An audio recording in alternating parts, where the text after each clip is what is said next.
Hi, I'm Daryl Leary. I thought today I would talk about judgment. Um, I've been trying to put a lot of thought into this video, and well, the first thought that keeps coming to my mind is I don't think I've met anybody that has all their shit together. Um, there might be people out there that have all their shit together, but I don't think it's ever been proven to me that any particular person has all their shit together. The more I've gotten to know certain people who I thought had their shit together, the more I found out they really didn't. And it's really quite amazing, actually, um, because there's a lot of judgment, and there's a lot of people who don't have their shit together, judging other people that don't have their shit together, judging other people who don't have their shit together. It's amazing. Um, you know, I wish I could use my family as an example, but I kind of don't feel like I have the right to use my family as an example because my family would be a perfect example. I mean, there's so many examples in my own family that would fit this topic of judgment just so perfectly. But,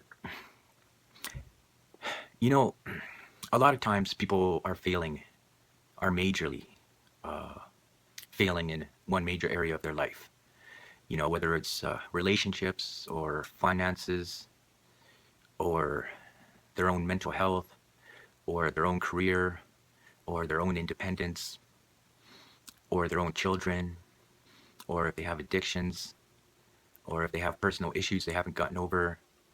Um, uh,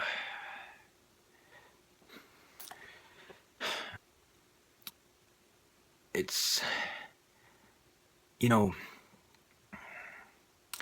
it's really funny because people could be incredibly successful in their own careers and yet they neglect their kids, right? Or they have some major addiction like alcoholism, right? Or they have relationship problems with their spouse. You know, they either cheat on their spouse or they don't treat their spouse very well or they don't treat people very well.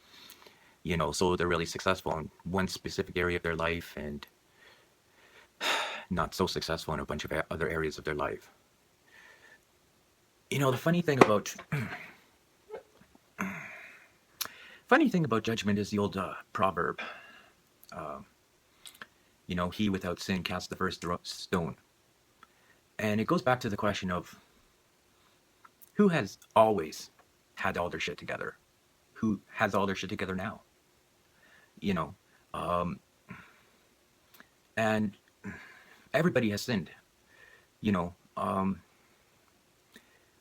most likely every person has done something that has severely hurt another person, another human being, in a time when they could have avoided that or even helped that person. You know, maybe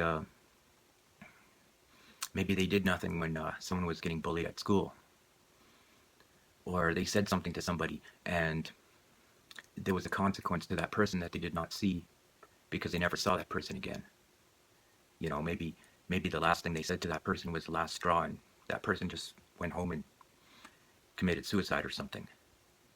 Um, we don't know. We don't know the gravity of all of our actions. Sometimes we can say and do things and never see the consequences of those things that we said or did. And a lot of times we don't know if we were part of something really bad. Sometimes we don't recognize the darkness within ourselves.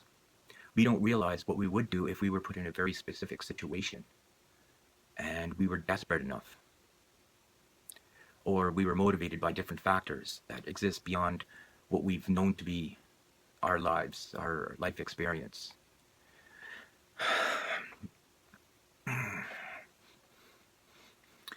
You know, people don't seem to recognize the darkness that's within them.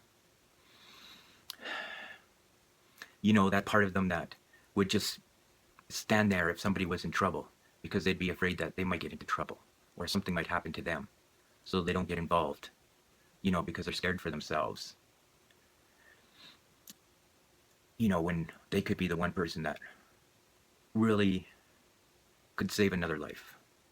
People don't know that, especially if they've never been put into that situation, or the gravity that their words have on other people, especially people they don't know. Just like when I was back in high school. When I was back in high school, the people that knew me the least were the ones that judged me the most. It was always that pattern. The less they knew about me, the more they judged me. And it's funny because we judge people, and a lot of times we know very little about them. And we know nothing truly about their life experience and how they're wired, how their brain is wired, and what advantages or disadvantages they've had in their life, and what teachers and mentors and parenting they had in their lives, or lack of. A lot of times we judge people that didn't have the same benefits that we did, or the same advantages that we did. We think that our reality, our own personal reality, must hold true for everybody else. That everybody else had the same fair chance in life that we did. When in reality, that's not the case. We judge people that suffer. That's the part that I hate the most. We judge people with mental illnesses. We judge people with addictions. We judge people who are homeless. We judge prostitutes. I mean, people that are like really, truly suffering in life. We judge them the harshest. We judge prostitutes who don't want to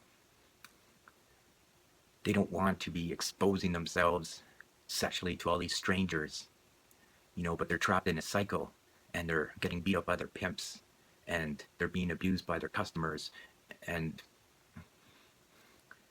the majority of them suffer from some addiction, and they have to continually feed, and they're suffering.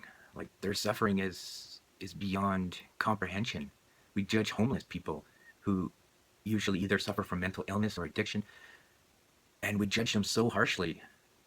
Like, it's not right. I mean, they have no home. They're homeless.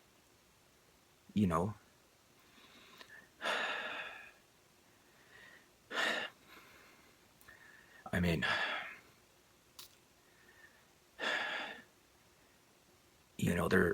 they're disposable in their lives. Their life is disposable. And we just spit on them because they're just lazy. They just don't want to work, and that's why they're homeless.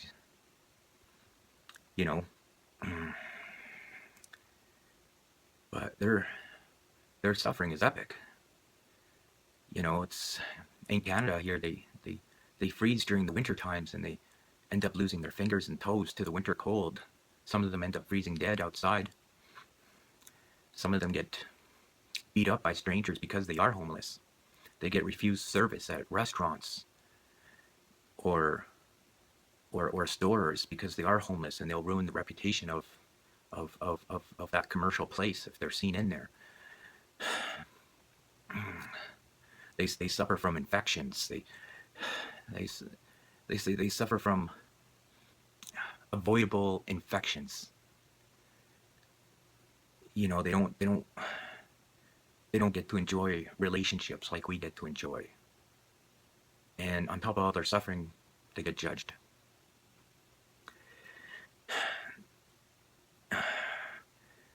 We judge people with addictions. There's no empathy for people with addictions, whether they're smokers, whether they're crack addicts, whether they're heroin addicts, whether they've been on that show, My 600-Pound Life, and they're addicted to food. It's because we can't possibly comprehend putting so much value on one thing and putting that thing above every need that we have. Like people that are addicted to food, for example, and they end up being 600 pounds, and without, I'd never let that happen to me. Well, you're not them. You're not wired like they are. You haven't had the same life experiences they have. You are not them. You don't have the same thoughts and the same psychology when you encounter food like they do. Food to them is like a drug. I can't understand it myself, because I'm not addicted to food. But I can understand the nature of addiction because I'm addicted to cigarettes. So, just like I can't understand a heroin addict, I can't understand a crack addict, I can't understand an alcoholic, but I can understand, just like with my smoking, for example, that yes, I would rather go a whole month without eating food than go a whole month without smoking a cigarette. I can understand that. To me, that would be a more comfortable choice. And that's what a lot of addicts do. They put their addiction above all their basic needs. And they suffer. They're suffering. And we judge them. We judge them because we're not like them. And we don't have empathy for them because we can't think like they do. We can't imagine. We lack the ability to comprehend what it's like to have their mind with their brain wired, neurologically wired the way it is, with a brain that's hijacked by a drug, by an addiction. A hijacked brain cannot think reasonably. It cannot act reasonably. And some things are easier for people, and some things are harder. We can't accept that. We take everything that we do, oh, it was easy for me, so therefore it must be easy for everybody else. I mean, that just has to be the truth. If something's easy for me, it's easy for you. That's a fact. No, that's not a fact. That's stupid thinking. People are so intrinsically different from one another. And that's the thing we don't get. We don't understand just how different each of us are. We don't understand how our ideologies are affected by our environment, how we're affected by our DNA, our genetics, how we're affected by trauma, how we're affected by emotional issues, how our brains are neurologically wired, and how this whole complexity works in one person's mind and how it differs from another person.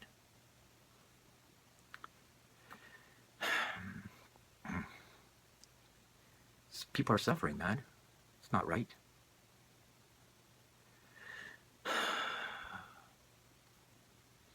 Just because something's easy for you doesn't mean it's going to be easy for me. And just maybe what's easy for me is not going to be easy for you. And going back to the idea of judgment, we judge one person because they did one thing. I'd never do that. Oh my God, how can a person do that? Maybe that person would never ever do something that we would do that we would think is okay. It's different values, different morals.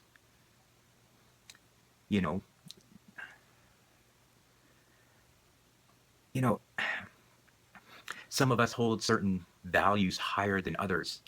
And when we see someone break that one value, we judge them so harshly, but maybe they have a value they hold higher. And when we break that value, it's not a big deal to us. It's low on our priority list. Doesn't make us any less a sinner, though. And we got to remember that not everybody has the same advantages. Not everyone's born healthy.